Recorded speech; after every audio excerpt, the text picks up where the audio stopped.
प्रधानमंत्री नरेंद्र मोदी की मां हीराबेन पंचतत्व में विलीन। प्रधानमंत्री ने दी अंतिम विदाई। 100 वर्ष की आयु में हीराबेन ने आज सवेरे अहमदाबाद के एक अस्पताल में ली अंतिम सांस। सीबीएसई की 10वीं और 12वीं कक्षा की बोर्ड परीक्षाओं का ऐलान। 10वीं और 12वीं की परीक्षाएं 15 फरवरी 2023 से होगी शुरू।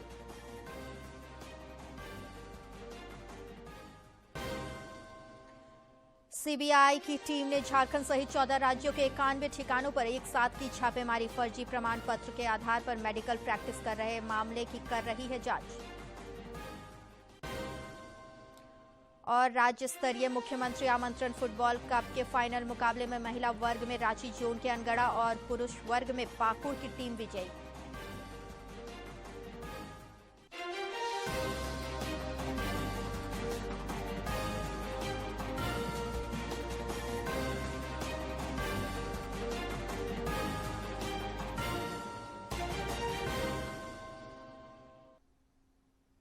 नमस्कार, खबरें झारखंड में आपका स्वागत है। मैं हूं मंजूषा भारद्वाज और अब समाचार विस्तार से। प्रधानमंत्री नरेंद्र मोदी की मां हीराबेन का आज सवेरे निधन हो गया। उन्होंने आज तड़के अहमदाबाद के एक अस्पताल में अंतिम सांस ली। वे 100 वर्ष की थीं। हीराबेन का शव विधि विधान के साथ पंचतत्व में विलीन हो गया। साल की उनकी जिंदगी, हाल ही में उन्होंने अपना 100वां जन्मदिन मनाया, लेकिन अपने अंतिम पल तक वो सक्रिय रहीं। चाहे कोविड की वैक्सीन लगवाने की बात हो या हाल ही में संपन्न हुए गुजरात विधानसभा चुनावों में पोलिंग बूथ पर जाकर वोटिंग करने की बात रही हो, या नोटबंदी के दौरान हमने देखा था कि वो खुद लाइन में लगी हुई थीं आम जनता के साथ। सक्रिय हीराबेन की जीवन यात्रा अब अग्नि को समर्पित हो गई है।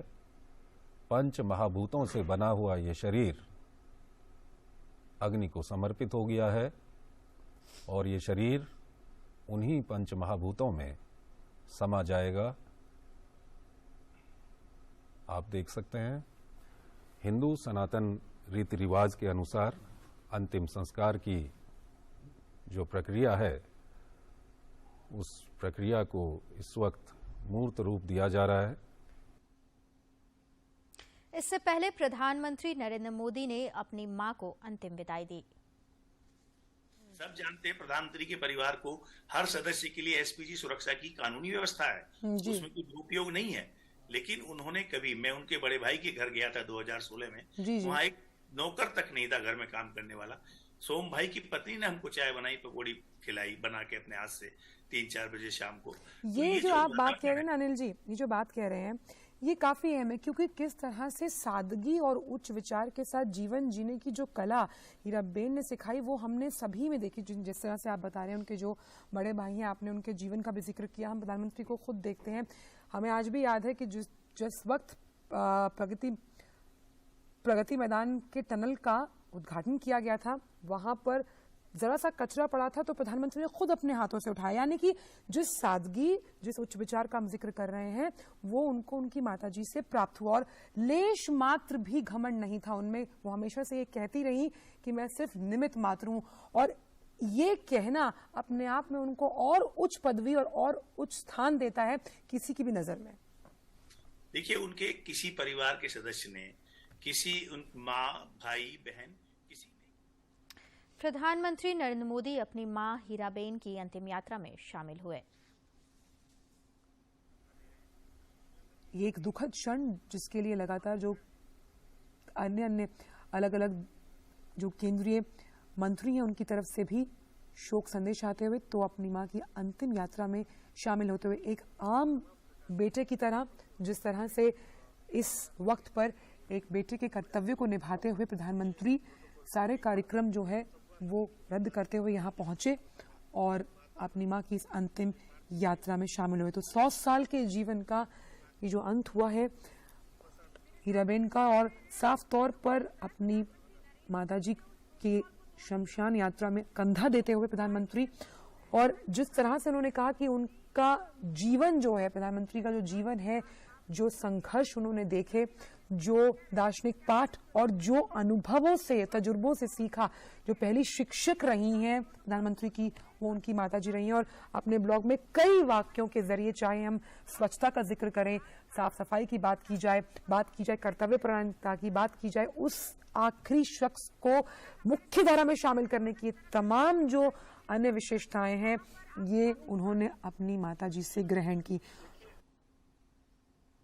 राष्ट्रपति द्रौपदी मुर्मू ने प्रधानमंत्री नरेंद्र मोदी की मां हीराबेन के निधन पर शोक व्यक्त किया है। प्रधानमंत्री नरेंद्र मोदी की मां हीराबा का 100 वर्षों का संघर्षपूर्ण जीवन भारतीय आदर्शों का प्रतीक है। श्री मोदी ने मातृ देवो भव की भावना और हीराबा के मूल्यों को अपने जीवन में ढाला। मैं पुण्य आत्मा की शांति के लिए प्रार्थना करती हूँ। परिवार के प्रति मेरी संवेदनाएं। उपराष्ट्रपति जगदीप धनखड़ और लोकसभा अध्यक्ष ओम बिरला समेत कई राजनेताओं ने प्रधानमंत्री की मां के निधन पर शोक व्यक्त किया है। मोदी के निधन पर गहरा शोक व्यक्त करता हूं। उन्होंने मातृत्व के गुण को दर्शाते हुए सादगी का उदाहरण दिया। ईश्वर से प्रार्थना है कि दिवंगत आत्मा को शांति प्रदान करें। ओम शांति। इधर राज्यपाल रमेश बैस और मुख्यमंत्री हेमंत सोरेन समेत राज्य के कई राजनेताओं ने भी प्रधानमंत्री नरेंद्र मोदी की मां हीराबेन के निधन पर शोक व्यक्त किया है। राज्यपाल ने ट्वीट कर शोक व्यक्त किया है। उन्होंने अपने ट्वीट में कहा है कि प्रधानमंत्री की मां हीराबा के निधन का समाचार सुनकर मुझे गहरा दुख हुआ।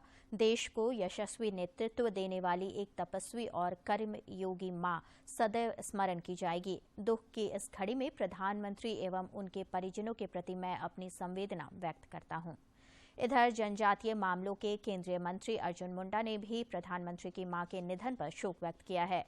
उन्होंने अपने शोक संदेश में कहा है कि प्रधानमंत्री नरेंद्र मोदी की मां हीराबा के निधन की खबर सुनकर मुझे गहरा दुख हुआ है। भगवान उन्हें अपने श्री चरणों में स्थान दे। दुख की इस घड़ी में प्रधानमंत्री और उनके परिवार के प्रति मैं अपनी संवेदना व्यक्त करता हूं। ओम शांति।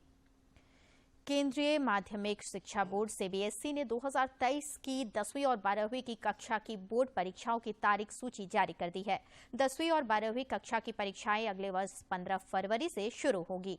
बोर्ड परीक्षाओं की विस्तृत सूची सीबीएसई की आधिकारिक वेबसाइट cbse.gov.in पर उपलब्ध है। सीबीएसई ने जानकारी दी है कि जेईई की मुख्य परीक्षाओं समेत प्रतिस्पर्धी परीक्षाओं को ध्यान में रखते हुए 12वीं कक्षा की परीक्षाओं की तिथि सूची तैयार की गई है।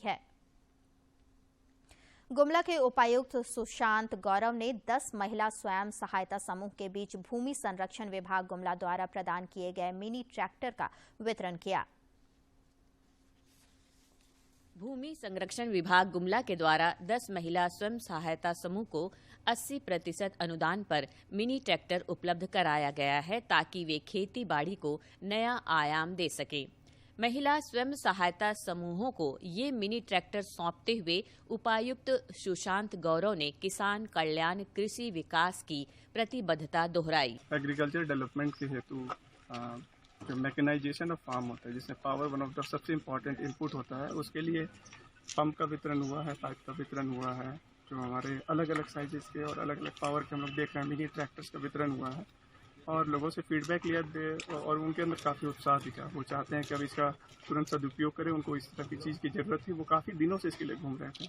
इस दौरान मिनी ट्रैक्टर प्राप्त करते महिला समूह के सदस्यों में खुशी के भाव साफ झलक रहे थे। समूह की अध्यक्षा संजोती देवी ने कहा कि इस मिनी ट्रैक्टर से वे और भी बेहतर तरीके से खेती कर पाएंगी। और उन्हें समूह के द्वारा ये मिनी ट्रैक्टर प्राप्त हुआ है। समूह के माध्यम से भूमि संरक्षण वितरण कर रही है और हम लोग को इसमें लागत है किसानों का लागत है 1,26,760 रुपया। और ये हम लोग खेती बाड़ी करके हम सभी दीदी और इसमें खेती करके आय को बढ़ाएंगे। देश के आर्थिक विकास में आधी आबादी भी अब अपना भरपूर योगदान दे रही है। गुमला में महिला स्वयं सहायता समूहों को मिनी ट्रैक्टर के रूप में एक बड़ी सौगात मिली है, जिसका सदुपयोग कर वे कृषि उत्पादन में इजाफा कर आर्थिक रूप से सशक्त और आत्मनिर्भर बनने की ओर अग्रसर हो सकेंगी। गुमला से बलदेव प्रसाद शर्मा की रिपोर्ट। प्रधानमंत्री सुरक्षित मातृत्व अभियान के तहत 28 नवंबर से ऋषिकेश से जारी नारी स्वास्थ्य जन आंदोलन यात्रा कल जमशेदपुर पहुंची। फेडरेशन ऑफ ऑब्स्टेटिक्स एवं गायनोकोलॉजिस्ट सोसाइटी ऑफ इंडिया द्वारा जारी नारी स्वास्थ्य जन आंदोलन यात्रा विभिन्न पड़ावों से होकर गुजर रही है। यह यात्रा जमशेदपुर पहुंची, जहां इस उपलक्ष्य में विविध कार्यक्रम हुए। जमशेदपुर इकाई अध्यक्ष रंजना जोशी ने बताया कि पीएम सुरक्षित मातृत्व अभियान के तहत यह यात्रा 28 नवंबर से ऋषिकेश से शुरू हुई है। ऋषिकेश से शुरू हुआ था 28 नवंबर में और सब शहरों में होते हुए, कई शहरों में होते हुए झारखंड में रांची, परसों रांची में हुई थी ये यात्रा, ये कैंप, और कल धनबाद में, आज जमशेदपुर में हो रही है। उन्होंने बताया कि पूरे झारखंड में 60% महिलाओं में एनीमिया की शिकायत है, जिसके निदान के लिए विभिन्न स्तर पर पहल हो रहे हैं। इस मौके पर सचिव डॉक्टर श्वेता कुमारी और डॉक्टर सुभद्रा मलिक ने एनीमिया मुक्त भारत पर बल देते हुए महिलाओं को पौष्टिक आहार लेने का सुझाव दिया। साथ ही प्रधानमंत्री नरेंद्र मोदी द्वारा इस दिशा में उठाए जा रहे कदमों की प्रशंसा की। हमारा मेन एम है कि हमारी सारी मरीज औरतें जो 15 से 45 साल के बीच में हैं, इन सबका एनीमिया की जांच हो, क्योंकि हमारे झारखंड में एनीमिया का परसेंटेज बहुत ही हाई है, 60% से ज्यादा है। देखिए, हम भारत को एनीमिया मुक्त करने का हमारा टारगेट है, जो हम 2020 ईयर को हमने फिक्स किया है। इस दौरान डॉक्टर आशा गुप्ता और डॉक्टर बनीता सहाय ने एनीमिया के लिए कुछ हद तक महिलाओं को भी जिम्मेदार बताया, जो अपना उचित तरीके से ख्याल नहीं रखती हैं। गर्भवती महिलाएं आ रही हैं और उनमें उनकी जांच चल रही है, जिनमें उनका हीमोग्लोबिन, उनका थायराइड वगैरह का जांच हो रहा है। 200 मरीजों की जांच हो रही है, उसमें ज्यादातर मरीज एनीमिया से पीड़ित हैं और 70% लोगों में पाया जा रहा है एनीमिया। तो बस एक यही कल्पना है हमारी कि एनीमिया मुक्त भारत करें। लौह नगरी जमशेदपुर की महिलाओं ने नारी स्वास्थ्य जन आंदोलन यात्रा की सराहना करते हुए कहा कि एनीमिया से जारी यह जंग सामूहिक प्रयास से जीती जा सकती है। बोले कि फल सब्जी खाना है, अच्छा डाइट लेना है और सुबह अच्छे से सही खाना खाना है, और कैल्शियम विटामिन की कमी है, अच्छे से मतलब खाना पालक सभी खाना चाहिए, सब्जियाँ खानी चाहिए और पानी पीना चाहिए।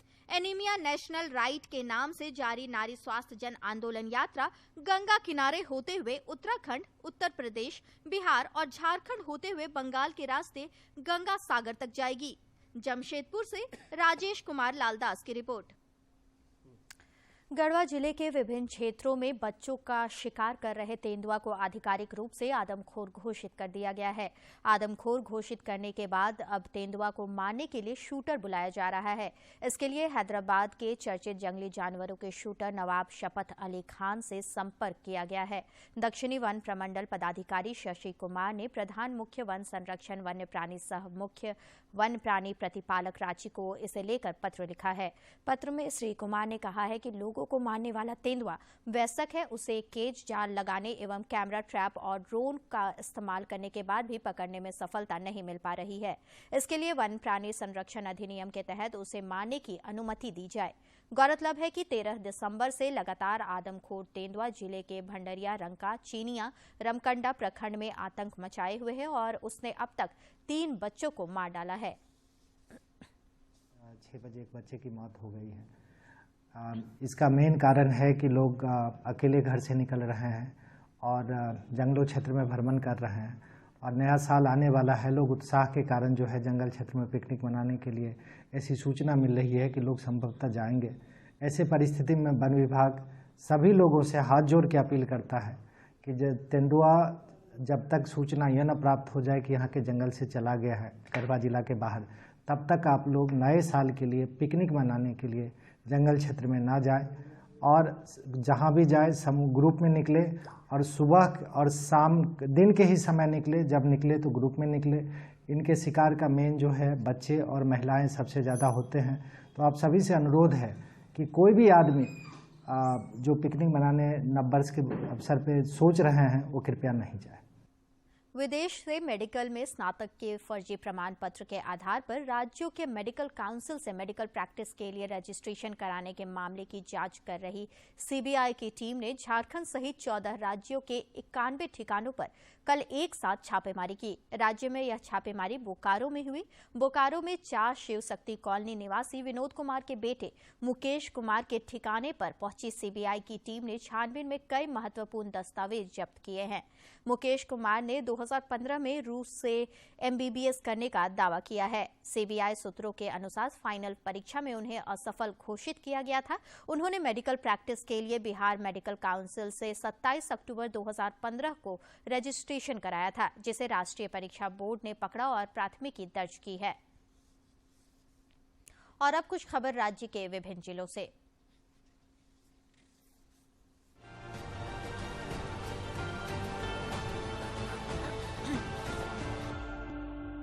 धनबाद जिले के जोरापोखर थाना क्षेत्र स्थित भागा रेलवे स्टेशन पर एक मालगाड़ी की चपेट में आने से जीआरपी के एएसआई और प्रभारी बबलू पाठक की मौत हो गई। मौके पर जोरापोखर थाना प्रभारी राजदेव सिंह और जीआरपी पुलिस घटनास्थल पर पहुंच गई है।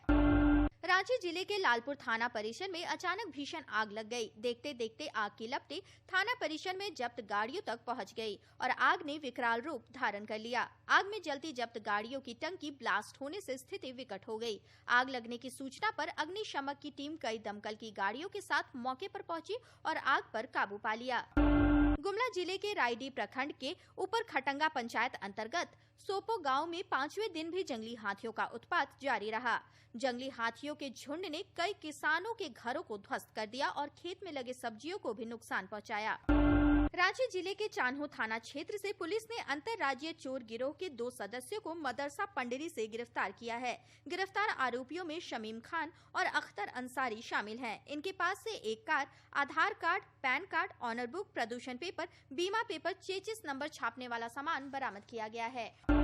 श्रम नियोजन विभाग की ओर से जिला नियोजनालय सह मॉडल कैरियर सेंटर कोडरमा द्वारा समाहरणालय परिसर में 1 दिवसीय दंतोपंत ठेंगरी रोजगार मेले का आयोजन किया गया। मौके पर विधायक नीरा यादव समेत कई गणमान्य लोग मौजूद थे। राज्य सरकार के 3 वर्ष पूरा होने के उपलक्ष्य में राज्य सरकार के महत्वपूर्ण लोक कल्याणकारी योजनाओं के लाभुकों को डीबीटी के माध्यम से राशि सीधे उनके बैंक खाते में ट्रांसफर करने तथा विभिन्न योजनाओं का उद्घाटन और शिलान्यास किया गया। हजारीबाग जिले में इस कार्यक्रम के तहत 3 महत्वपूर्ण योजनाओं के लाभुकों को राशि डीबीटी के माध्यम से हस्तांतरित की गई।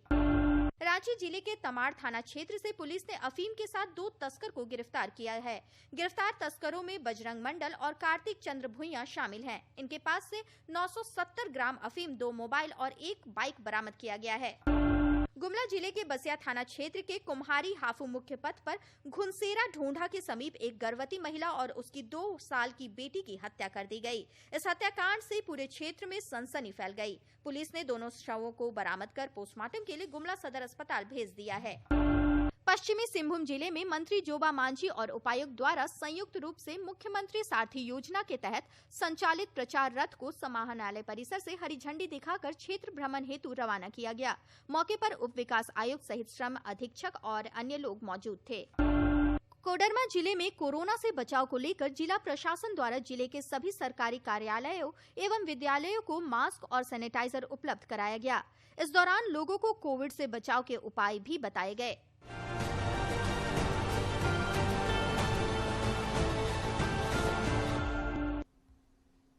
राज्य स्तरीय मुख्यमंत्री आमंत्रण फुटबॉल कप प्रतियोगिता के फाइनल मुकाबले के महिला वर्ग में रांची जोन की अनगढ़ा टीम ने रांची जोन के अरमांझी टीम को 2-1 से पराजित किया। वहीं पुरुष वर्ग के मुकाबले में दुमका जोन की टीम पाकुड़ ने धनबाद जोन की टीम धनबाद को 5-1 से हराया। रांची के मुराबादी स्थित बिरसा मुंडा फुटबॉल स्टेडियम में आयोजित राज्य स्तरीय मुख्यमंत्री आमंत्रण फुटबॉल कप प्रतियोगिता के समापन समारोह को संबोधित करते हुए मुख्यमंत्री हेमंत सोरेन ने कहा कि विगत 20 वर्षों में हमारे राज्य के नौजवान खिलाड़ियों की प्रतिभा को तलाशने के प्रयास न के बराबर हुए। वर्तमान राज्य सरकार गांव से लेकर शहर तक कोने कोने से यहां के नौजवानों के अंदर छिपे हुए हुनर को निरंतर तराशने का काम कर रही है।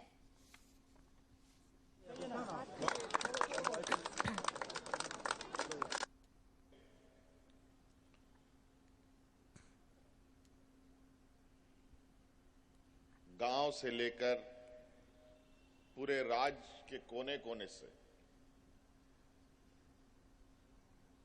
जो हमारे यहां पर नौजवानों के अंदर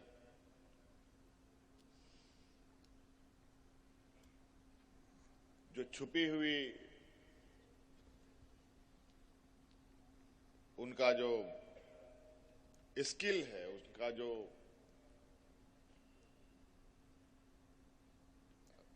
क्या क्या करने में दक्षता हासिल है,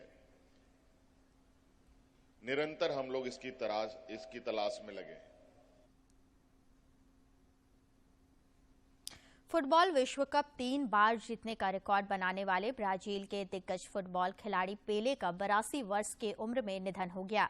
उनके एजेंट जो फ्रैगा ने उनकी मौत की पुष्टि की है। फुटबॉल के महानतम खिलाड़ियों में शामिल पेले ने 21 साल के कैरियर में 1363 मैचों में 1281 गोल करने का विश्व रिकॉर्ड बनाया है, जिसमें ब्राजील के लिए 92 मैचों के लिए 77 गोल शामिल है।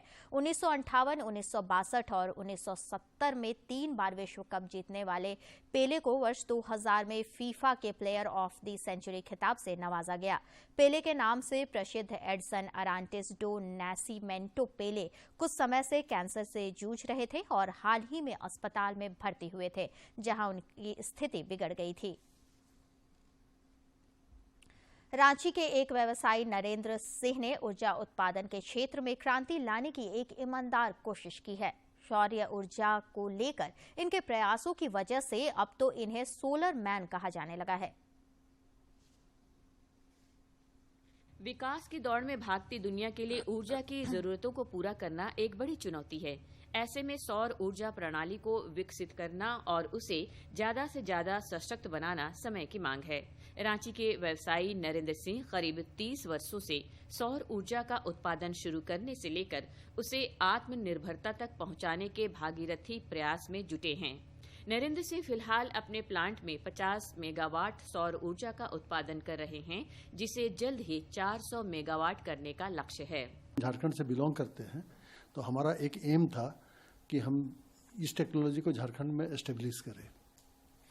तो इसी कड़ी में हमने यहाँ पर 8% हमारा जो कैपेसिटी है 50 मेगावाट का कैपेसिटी है, और हम लोग इस कैपेसिटी को भी 8 टाइम बढ़ा, मतलब तो हमारा 400 मेगावाट का लाइन मार्च से फंक्शनल हो जाएगा।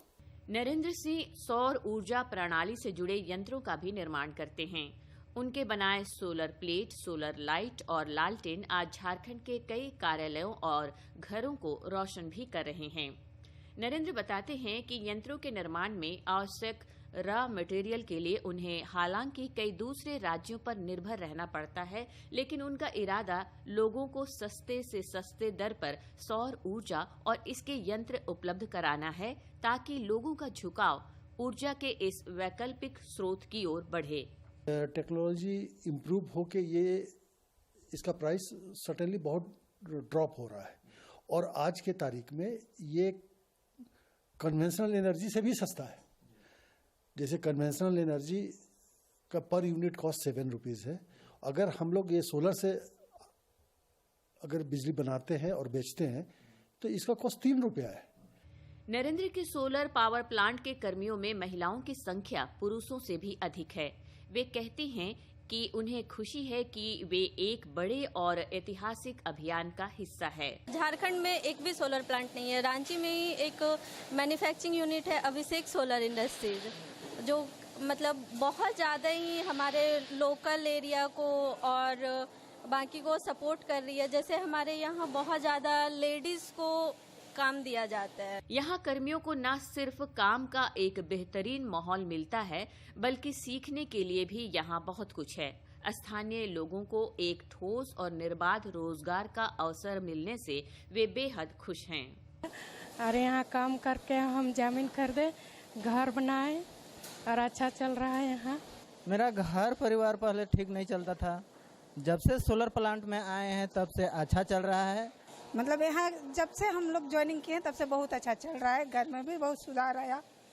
एक ओर जहां भूगर्भ में कोयला भंडार का सीमित होना हमें भविष्य में ऊर्जा की बढ़ती जरूरतों को लेकर सख्ते में डाल देता है, वहीं सौर ऊर्जा प्रणाली में ऊर्जा की अनंत संभावनाएं हैं। इस दिशा में भारत की कोशिश ईमानदार भी है और दुनिया भर में उसकी तारीफ भी हो रही है।